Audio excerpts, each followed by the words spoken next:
고등학교 다닐 때 기억입니다. 그 당시는 학교가 시골이고 해서 사교육을 받을 수 있는 곳이 없었습니다. 그래서 학교에서는 학교 자체에서 아이들 다 공부를 잘 가르치기 위해서 엄청 공부를 시켰어요. 보충 수업도 하고 야간 자율학습 당연히 했고 연구시 수업 등등 학교에서 해줄 수 있는 교육은 다 했습니다. 그렇게 학교에서 공부를 시키니까 우리는 그렇게 해야 되는 줄 알고 정신없이 열심히 공부했습니다. 그렇게 열심히 공부하다 보니까 문득 그런 생각이 드는 겁니다. 내가 왜 이렇게 무엇 때문에 이러고 살아야 되는가? 잠도 제대로 못 자고 영어 단어 외우고 까맣게 쓰기, 깜지 쓰기도 하고 새벽에 별 뜰 때 나가서 투차 타고 와서 막차 타고 오고 하다 보니까 어때 그런 생각이 드는 겁니다. 언뜻 들으면 목적 없이 맹목적으로 그냥 아무 생각 없이 살아가는 것 같은 그런 생각들이 잠깐 든 적이 있었다는 것입니다. 그렇지만 이런 생각들은 이 땅에 살아가는 사람이라면 한 번쯤 해보는 생각일 것입니다. 자기의 꿈을 위해서, 자기의 뜻한 바를 위해서 열심히 살아가는데도 이런 생각들이 문득 든다는 거죠. 왜 이런 생각이 드는 걸까?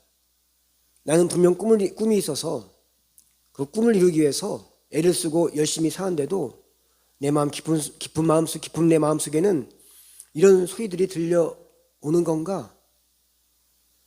어떤 이는 분명히 잘 살고 있는데도 나름 성공한 인생을 살고 있다고 생각하는데도 이런 공허함 같은 내면의 소리들이 들려오는 건가? 라는 것입니다. 그 이유를 정확하게 설명할 수는 없습니다. 그렇지만 이런 생각들은 사람이기에 생각하는 거라는 겁니다. 모든 사람은 육신과 영혼을 가지고 삽니다. 그것이 사람입니다. 그렇지만 대부분 사람들은 영혼에 대해서는 알지 못하고 알 수도 없을 뿐더러 관심도 없는 채로 육적인 삶에만 집중하고 그것이 전부인 것처럼 살아간다는 것입니다. 그러니 무언가를 하면서 열심히 사는데도 그런 생각이 드는 겁니다. 내가 왜 이렇게 살고 있는 거지? 어떤 목표를 가지고 성실하게 사는데도 왜 내 마음이 이렇게 허전한 거지? 하면서 허탈한 질문들을 스스로 던지게 되는 것입니다. 그럼에도 대부분의 사람들은 그것을 무시한 채 바쁜 일상에 빠져 그냥 그렇게 정신없이 열심히만 살아갑니다.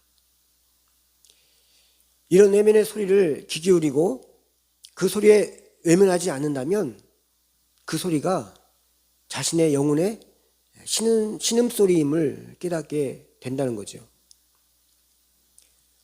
하나님을 알기 전에는 누구를 막론하고 모두가 다 육적인 인생밖에 살지 못합니다.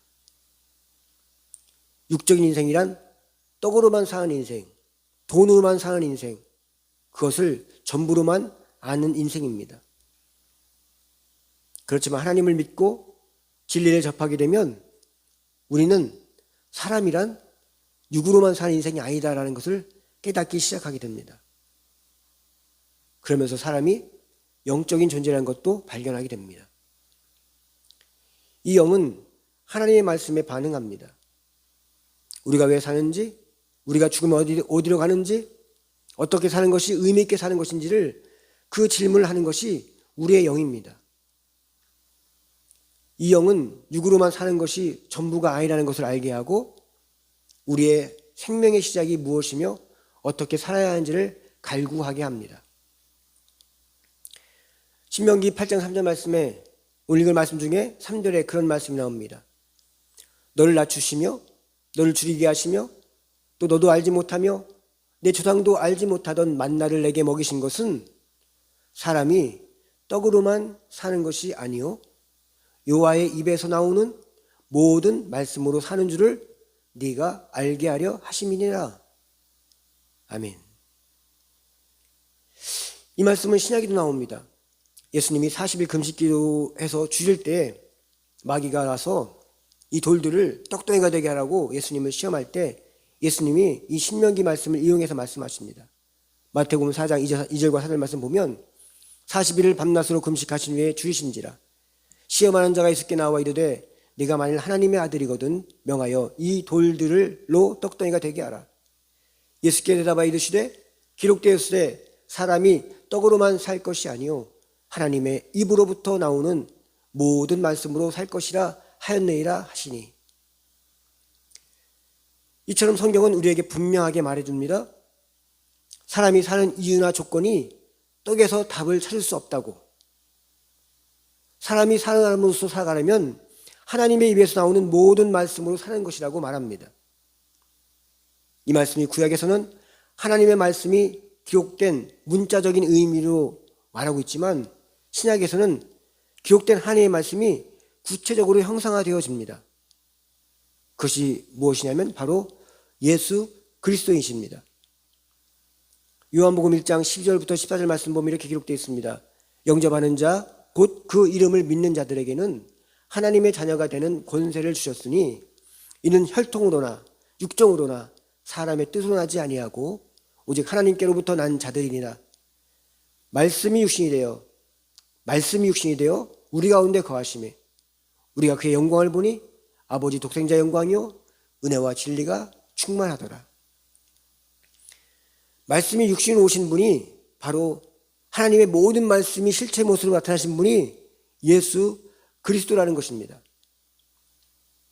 그러기에 하나님께서 사람이 떡으로만 사는 것이 아니라 하나님 말씀으로 사는 것이라고 하신 말씀은 우리 인생에 떡도 있어야 하지만 하나님의 말씀이신 예수 그리스도께서 우리 삶 가운데 없으면 그 인생은 그 방을 찾지 못하고 삶의 이유도 모르고 그냥 육신의 본능이 요구하는 대로 그렇게 육에 머무는 인생, 떡만이 전부인 줄 알고 그 떡을 얻기 위해서 피튀기게 경쟁하고 싸우는 인생으로 살면서 언제 죽을지 모르는 채 그렇게 살아가는 그런 불쌍한 인생이 되고 만다는 것입니다. 성경은 모든 사람이 떡으로만 살 수 없고 말씀이신 예수로 살아야 하는가를 답해주고 있습니다. 떡의 존재 목적은 예수로 살기 위한 수단입니다. 그 떡은 도구일 뿐이지 우리의 인생의 길을 바른 길로 인도하지도 못하고 진리로 이끌어주지도 못하고 참 생명을 주지도 못합니다. 그래서 말씀이 육신이 되신 예수님은 자신이 이렇게 말씀하십니다. 요한복음 14장 6절 말씀에 예수께서 이르시되 내가 곧 길이요 진리요 생명이니 나로 말미암지 않고는 아버지께로 올 자가 없느니라. 예수님은 분명히 말씀하십니다. 내가 길이라고, 내가 진리라고, 내가 생명이라고 말씀합니다. 그러면서 그 이유를 말씀하고 계십니다. 그것은 예수님을 믿을 때 우리는 참 인생의 길로, 참 진리의 길로, 참 생명의 길로 이끌어 주시는데 그 끝은 하나님께로 나가는 것이다 라고 답을 해줍니다. 이처럼 우리의 인생이 가야 할 곳은 결국은 하나님 앞에 가는 것입니다. 예수님 십자가에 못 박혀 죽으신 것도 우리를 하나님 앞에 나가게 하기 위해서 죄된 몸으로는 하나님께 갈 수가 없어요.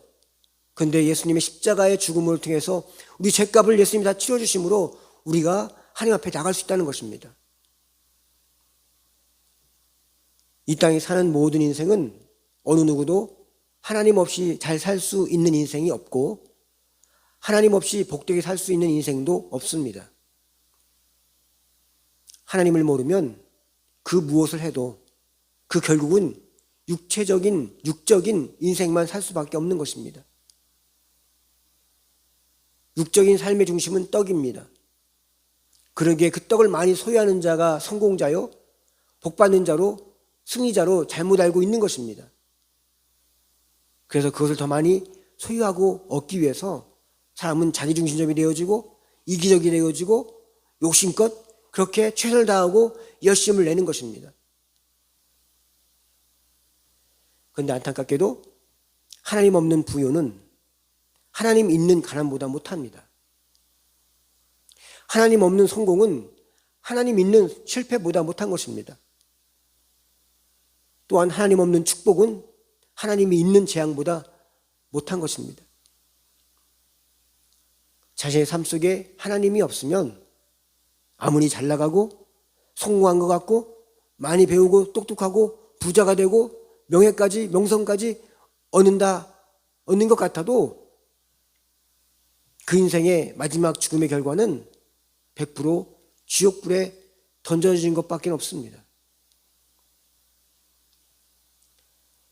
현실이 좀 팍팍해도, 자신이 좀 부족해도, 하는 것마다 안 되는 것 같이 보여도 하나님을 의지하면 하나님은 돈을 주고도 못 사는, 많이 배우고 똑똑해도 알지 못하는, 또한 아무리 성공하여 승승장구해도 얻지 못하는 참된 만족감, 참된 살 길, 참된 생명을 주시는 것입니다.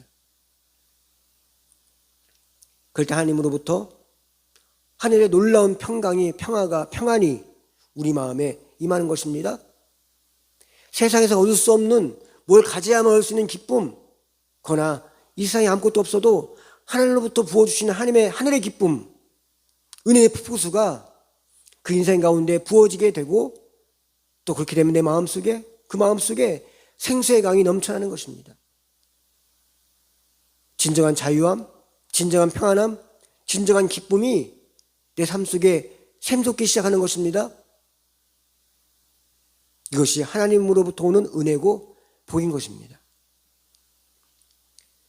이것이 행복이 아니라면 무엇이 행복이겠는가?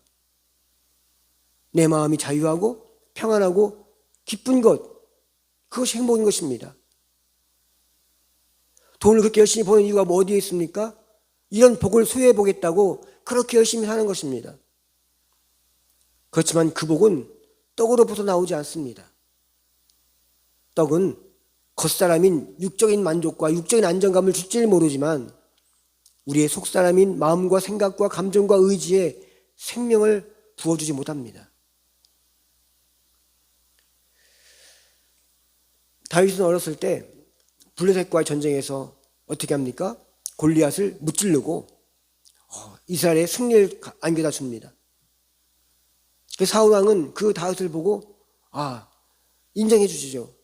얘 때문에 우리 이스라엘 백성이 블레셋 싸워서 이겼구나, 뭐 그런 마음을 가졌겠죠. 그러면서 전쟁에 돌아올 때 백성들이 이스라엘 군대들이 블레셋을 이겼다는 그런 소식을 듣고 나와서 환호합니다. 환호하는데 뭐라고 환호를 하냐면 사울은 천천히요 다윗은 만만히로다 하는 환호로, 그 외침으로 이스라엘 군대를 맞게 됩니다. 그러자 그 이야기를 들은 사울 왕이 어떻겠습니까? 분노했죠. 왕을 높이지 아니하고 다윗을 높였다는 그 이유로 그 사울 왕은 다윗을 죽이고자 하는 마음까지 가지게 됩니다. 이렇게 해서 어린 다윗은 청년이 되기까지 오랜 시간 동안 사울을 피해 도망다녔던 신사가 됩니다. 그런 과정에서 다윗이 얼마나 괴로웠는지, 얼마나 힘들었는지 하나님께 그 고통스러운 마음들, 괴로운 마음들, 정말 불안한 마음들, 초조한 마음들, 그 힘든 마음들을 시와 노래로 하나님 앞에 자신의 감정을 토로했습니다. 그것이 시편에 기록되어 있는데, 시편은 150편으로 되어진 시편인데 거의 절반 이상이 다윗이 지은 시로 가득 채워져 있습니다. 이렇게 다윗은 오직 하나님밖에 의지할 리가 없었습니다. 자신이 처량하고 초라한 모습을 보고 다윗은 하나님 앞에 엎드려 불부짖기만 했다는 것이죠.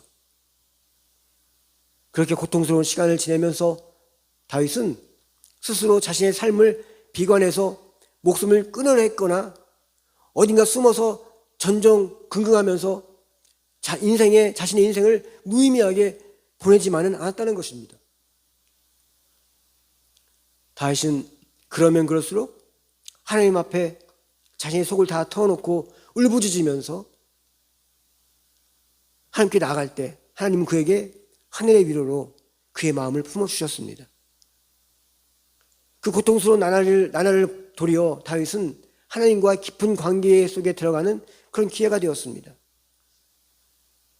그렇게 해서 시간이 질러서 나중 결국에는 다윗은 이스라엘의 왕이 되죠. 그는 왕이 되기를 위해서 꿈꿔본 적이 없었습니다. 그는 단지 사울에게서 쫓겨다니고 피해 다니고 숨어 다니는 그런 과정 속에서 하나님과의 깊은 교제를 했을 뿐입니다. 그런 시간들이 다윗에게는 그 마음을 더 순수하게 만들었고, 더 정결하게 만들었고, 지혜롭게 만들었고, 명철하게 만들었던 것입니다. 우리 인생에서도 다윗을 괴롭게 했던 그런 보이지 않는 사울이 쫓아다닙니다. 야망이라는 사울, 물질이라는 사울, 성공이라는 사울, 뭔가 이루어야 한다는 강박감의 사울이 우리를 쫓아다니고 우리는 쫓긴다는 것이죠. 그래서 어떻게 합니까? 열심히 삽니다. 성실 삽니다. 게을르지 않고 한눈 팔지 않고 부지런히 삽니다. 그렇게 사울로부터 잘 도망치기 위해서, 잘 피하기 위해서 그렇게 산다는 것입니다. 그런데 안타까운 것은 하나님을 모른 채 그렇게 열심히만 살았고 최선만 다하고 산다는 겁니다. 그러니 이런 삶이 너무 고달프고 힘겹고 괴롭고 고통스럽기까지 하다는 것이죠. 그래서 내면의 한숨의 소리가 듣게 되는 것입니다. 영혼의 신음소리를 듣게 되는 것입니다. 내가 무엇을 위해서 이렇게 열심히 사는지, 내가 무슨 대단한 성공과 부를 누리겠다고 이렇게 살아가는지 하면서 마음의 소리를 듣게 되는 것입니다. 이 내면의 물음들, 내면의 질문들, 이것들은 그 마음에 하나님을 의지하는 것이 결핍되어서 핍절해서 나오는 그런 질문들입니다. 그래서 하나님은 이 예수님의 십자가를 통해서 우리가 하나님께 나갈 수 있도록 예수님의 십자가로 다리를 놓아주셨습니다. 그리고 우리가 고통 속에서도 하나님께 나갈 수 있도록, 하나님께 부어질 수 있도록 우리의 삶을 이어주셨습니다. 그렇게 하나님은 예수님의 십자가를 통해서 우리에게 찾아오셨고, 우리 아픈 마음을 감싸주시고 상한 마음을 품어주십니다. 그리고 우리는 그것을 능히 이겨내고도 나음이 있도록 우리에게 힘과 지혜를 주십니다. 그렇게 해서 우리의 삶이 인생의 전환점을 맞게 되고 역전의 기회를 삼게 하는 것입니다. 성경 우리에게 분명히 말하고 있습니다. 신명기 8장 3절 하반절 말씀, 사람이 떡으로만 사는 것이 아니요 여호와 입에서 나오는 모든 말씀으로 사는 줄 내가 알게 하려 하심이니라. 그 모든 말씀이 바로 예수 그리스도이십니다. 이 예수님이 떡이 대답해 주지 못하는 인생의 수많은 질문에 답이 되어 주셨습니다.